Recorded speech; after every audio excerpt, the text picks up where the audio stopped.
नमस्कार दोस्तों, गरिमा टीवी के इस YouTube प्लेटफॉर्म पर मैं राजेश आप सभी का स्वागत करता हूं। बर्थडे एक ऐसा शब्द जिससे दुनिया का शायद ही कोई व्यक्ति अपरिचित हो। हम में से अधिकतर लोग अपना बर्थडे प्रत्येक वर्ष मनाते हैं। बर्थडे मनाना एक स्टेटस सिंबल बनता जा रहा है और लोग इस पर ढेर सारा धन खर्च करने लगे हैं। आज की युवा पीढ़ी इसे आधुनिक संस्कृति का हिस्सा मानती है। लेकिन क्या आपने कभी सोचा है कि बर्थडे क्यों मनाया जाता है? बर्थडे मनाने की परंपरा की शुरुआत कैसे हुई? क्या इसका कोई ऐतिहासिक विवरण भी है? बर्थडे मनाने की शुरुआत सबसे पहले किस देश से हुई? बर्थडे के अवसर पर केक क्यों काटते हैं? गुब्बारे फोड़ना, मोमबत्ती बुझाना और चेहरे पर केक लगाना जैसी प्रथाओं के पीछे क्या रहस्य है? ऐसे ढेरों प्रश्न आपके मन में भी कौतूहल पैदा कर सकते हैं। ऐसे सारे प्रश्नों के उत्तर आपको आज की इस कहानी में मिलने वाले हैं, इसलिए वीडियो को बिना स्किप किए अंत तक जरूर देखिएगा। साथ ही अगर आप हमारे चैनल पर नए हैं तो हमारे चैनल को सब्सक्राइब जरूर कर लीजिएगा और बेल आइकन को ऑन करके ऑल पर सेट कर लीजिएगा ताकि आने वाले हर वीडियो का नोटिफिकेशन आपको मिलता रहे। बर्थडे अंग्रेजी के दो शब्दों बर्थ और डे से मिलकर बना है, जिसका अर्थ है जन्मदिन। जन्मदिन वह दिन होता है जब किसी व्यक्ति का जन्म होता है और उसके जीवन की खूबसूरत यात्रा की शुरुआत होती है। वर्तमान युग में बर्थडे ने एक इवेंट का रूप ले लिया है। पिछले कुछ वर्षों में इसका प्रचलन काफी तेजी से बढ़ा है। आज दुनिया के लगभग हर कोने में हर धर्म के लोग इसे धूमधाम से मनाते हैं। लेकिन सच्चाई जानकर आपको हैरानी होगी कि बर्थडे तो हम साधारण मनुष्यों का मनाया ही नहीं जाता था, बल्कि यह तो सिर्फ देवी देवताओं और भगवान का मनाया जाता था और इसके लिए जन्मोत्सव जैसे शब्द का इस्तेमाल होता था। रामनवमी और कृष्ण जन्माष्टमी इसके उदाहरण हैं। चूंकि आरंभिक सभ्यता के पास चंद्रमा, सूर्य या किसी अन्य महत्वपूर्ण घटना का उपयोग करने के अलावा समय का पता लगाने का कोई तरीका नहीं था, इसलिए किसी व्यक्ति के जन्मदिन पर ध्यान देना मुश्किल था। आज भी आपको कई ऐसे लोग मिल जाएंगे जिन्हें अपने जन्मदिन के बारे में कुछ भी नहीं पता होता है। समय के साथ लोगों ने कैलेंडर का विकास किया और ऐसी महत्वपूर्ण घटनाओं को याद रखने की क्षमता को विकसित किया। कुछ लोगों का मानना है कि बर्थडे मनाने का सबसे पहला उल्लेख लगभग 3000 ईसा पूर्व का मिलता है। इसका स्रोत बाइबिल को माना जाता है। इसके अनुसार मिस्र में सबसे पहले जन्मदिन मनाया गया था, जहां एक समारोह में फिरौने का राज्याभिषेक हुआ। यह तिथि फिरौने के ईश्वर के रूप में जन्म का प्रतीक थी। उस समय की संस्कृति में देवी देवताओं का बड़ा सम्मान दिया जाता था। उनके सम्मान के लिए लोग केक जैसा कुछ बनाते थे और मोमबत्तियां जलाकर दुआएं मांगते थे। ऐसे में जन्मदिन देवी देवताओं तक सीमित थे और लोग इसे अपनी सुरक्षा हेतु मनाते थे। धीरे धीरे इसका प्रचार हुआ और प्राचीन रोम के लोग सबसे पहले मनुष्य के जन्म का भी जश्न मनाने लगे। यह इतिहास की ऐसी पहली घटना थी जब किसी सभ्यता ने गैर धार्मिक शख्सियतों के जन्म का जश्न मनाया। रोमन सरकार ने अधिक प्रसिद्ध नागरिकों के सम्मान में सार्वजनिक अवकाश भी बनाए। कोई भी रोमन जो 50 वर्ष का हो जाता था उसे गेहूं के आटे, जैतून के तेल, पनीर और शहद से बना एक विशेष केक प्राप्त होता था। लेकिन केवल पुरुष ही इस जन्मदिन को सेलिब्रेट करते थे। महिलाओं का जन्मदिन नहीं मनाया जाता था। लगभग 13वीं शताब्दी से हमने महिलाओं का जन्मदिन मनाना भी शुरू किया। संभवतः उपहार देने की शुरुआत भी रोम से ही मानी जाती है। अब बारी है यूनान देश के यात्रा की। यूनान संभवतः पहला देश है जिसने इस संस्कृति को अपनाया। यूनान से ही प्रतिवर्ष जन्मदिन मनाने की एक नई परंपरा की शुरुआत हुई। लेकिन बर्थडे मनाने की वजह कोई खुशी नहीं बल्कि एक भय था। यूनान यूरोप महाद्वीप का एक देश है जिसे ग्रीक या ग्रीस भी कहा जाता है। इसका प्रशासनिक नाम हेलेनिक रिपब्लिक है। सिकंदर महान जैसे सम्राट का संबंध इसी देश से है। चंद्रगुप्त मौर्य के दरबार में आने वाला मेगास्थनीज का संबंध भी इसी देश से है। अपनी सभ्यता, साहित्य और दर्शन के लिए प्रसिद्ध यह देश कभी अंधविश्वास की बेड़ियों में पूरी तरह से जकड़ा हुआ था। छोटी सी आबादी वाले इस देश में देवी देवताओं के अनेकों किस्से प्रचलित हैं। यूनान में यदि कोई बीमार हो जाता था तो ऐसा माना जाता था कि अपोलो देवता उससे नाराज हैं। अपोलो को यूनान में शारीरिक स्वस्थता का देवता माना जाता है। विश्व में कई अस्पतालों का नाम अपोलो है। यह नाम यूनान के उसी देवता से प्रभावित है। यूनान में एक मान्यता के अनुसार बर्थडे वाले दिन बर्थडे पर्सन पर बुरी आत्माएं हमला करती हैं। इसी भय की वजह से यूनान के लोग डरकर आर्टेमिस, जो कि जन्म एवं प्रकृति की देवी हैं, के पूजा स्थल पर बर्थडे वाले व्यक्ति को ले जाते थे।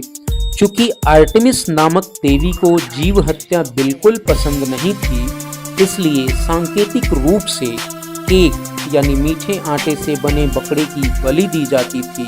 उसके बाद उस केक को सभी आपस में मिल बांट कर खाते थे और केक का कुछ हिस्सा बचाकर रख लेते थे। इसके बाद मोमबत्तियां जलाई जाती थीं, क्योंकि यूनानियों में ऐसी मान्यता थी कि रोशनी से डरकर बुरी आत्माएं भाग जाती हैं। थोड़ी देर बाद मोमबत्तियों को बुझाकर अंधेरा कर दिया जाता था। इसके पीछे दो मान्यताएं थीं। एक की धुआं के साथ उनकी दुआएं भगवान तक पहुंचती हैं और दूसरी की अंधेरे में दुआएं जल्द सुनी जाती हैं। यूनानी लोग धुएं को शुभ मानते थे। इसके बाद ये लोग जोर जोर से शोर मचाते थे ताकि यदि कोई बुरी आत्मा आसपास रह गई हो तो वह भी डरकर भाग जाए। गुब्बारे फोड़ने के पीछे भी यही तर्क काम करता है। इतना सब कुछ करने के बाद भी सुरक्षा के दृष्टिकोण से बर्थडे वाले व्यक्ति के चेहरे पर बचा हुआ केक लगा दिया जाता था, ताकि बुरी आत्माएं बर्थडे वाले व्यक्ति को पहचान ही न सके और बर्थडे वाला व्यक्ति सुरक्षित बच जाए। एक अन्य मान्यता के अनुसार चेहरे पर केक लगाने की परंपरा की जड़ें प्राचीन रोम से संबंधित हैं। प्राचीन रोम में नववधू के सिर पर सूखा केक तोड़ा जाता था। यह रस्म वर वधू के जीवन में सौभाग्य और समृद्धि की कामना से की जाती थी। हम अपने दर्शकों को बता दें कि कुछ लोग आर्टेमिस और रोम की देवी डायना को एक ही मानते हैं, जो कि सर्वथा अनुचित है। इनमें समानताओं के बावजूद इन्हें दो विभिन्न परंपराओं की देवी के रूप में सोचना ज्यादा उचित है। हाँ, अपोलो और आर्टेमिस भाई बहन हैं। इस प्रकार से इस संस्कृति का विकास धीरे धीरे विश्व के कोने कोने तक फैलता गया। विश्व के कई देशों में भिन्न भिन्न मान्यताएं और अंधविश्वास आज भी कायम हैं। जैसे चीन में पहला जन्मदिन ही सबसे बड़ा उत्सव होता है। उसके बाद केवल कुछ जन्मदिन जैसे 60 वर्ष या 80 वर्ष पूरे करना ही आमतौर पर उत्सव योग्य माने जाते हैं। वहाँ 30वां जन्मदिन महिलाओं के लिए तथा 40वां जन्मदिन पुरुषों के लिए अशुभ माना जाता है। 33 वर्ष की आयु पूरा करने पर महिलाएं एक मांस का टुकड़ा खरीदकर उसको 33 टुकड़ों में काटती है, ताकि घर में मौजूद बुरी आत्माएं भाग जाएं। चीन में जन्मदिन पर केक की बजाय लंबे नूडल्स खाने की प्रथा है, ताकि जन्मदिन वाला व्यक्ति दीर्घायु हो। इसी प्रकार ब्राजील, रूस, इटली और अर्जेंटीना जैसे देशों में बर्थडे वाले दिन बर्थडे पर्सन का कान खींचने की परंपरा है। वहीं कनाडा में नाक पर मक्खन लगाते हैं। वहाँ ऐसी मान्यता है कि चिकना पदार्थ दुर्भाग्य को दूर करता है। बर्थडे मनाने की वर्तमान परंपरा जर्मनी की देन है, क्योंकि जिस केक को आज हम हर जन्म दिवस पर देखते हैं उसका आविष्कार जर्मनी में ही 18वीं सदी में किया गया था। पहला वास्तविक केक मध्य युग में जर्मनी में बच्चों के जन्मदिन के लिए था, जिसे किंडर फेस्ट कहा जाता था। उस जमाने में चीनी बहुत महंगी थी, इसलिए मीठे केक सिर्फ अमीर लोगों के लिए ही थे। भारत में पहली बार केक 1883 में उत्तरी केरल के तटीय शहर थालासेरी में बनाया गया था। बर्मा से लौटे एक स्थानीय व्यापारी ममबल्ली राजू ने दालचीनी उगाने वाले ब्रिटिश किसान मर्डोक ब्राउन की सलाह पर यह केक तैयार किया था। केक पर मोमबत्ती लगाने के वर्तमान परंपरा की शुरुआत भी जर्मनी से ही मानी जाती है। सन 1746 में जर्मनी से इसकी शुरुआत हुई।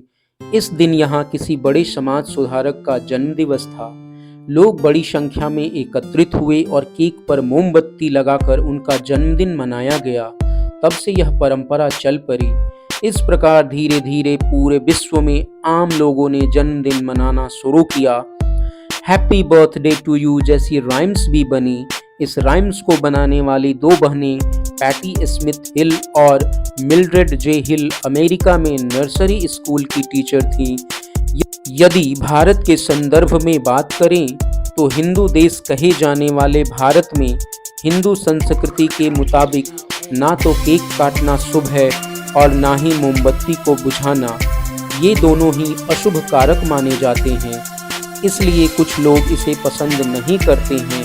अतः वैसे लोग जिन्हें यह पाश्चात्य परंपरा पसंद नहीं है, वह अपने परंपरा के अनुसार जन्मदिन पर दीपक जलाकर अष्ट चिरंजीवी अर्थात हनुमान जी, विभीषण जी, कृपाचार्य जी, परशुराम जी, मार्कंडेय जी, अश्वत्थामा जी, दैत्यराज बलि और वेदव्यास जी का स्मरण एवं पूजन कर सकते हैं, क्योंकि यह आठों चिरंजीवी हैं। इन्हें अमरत्व का आशीर्वाद प्राप्त है।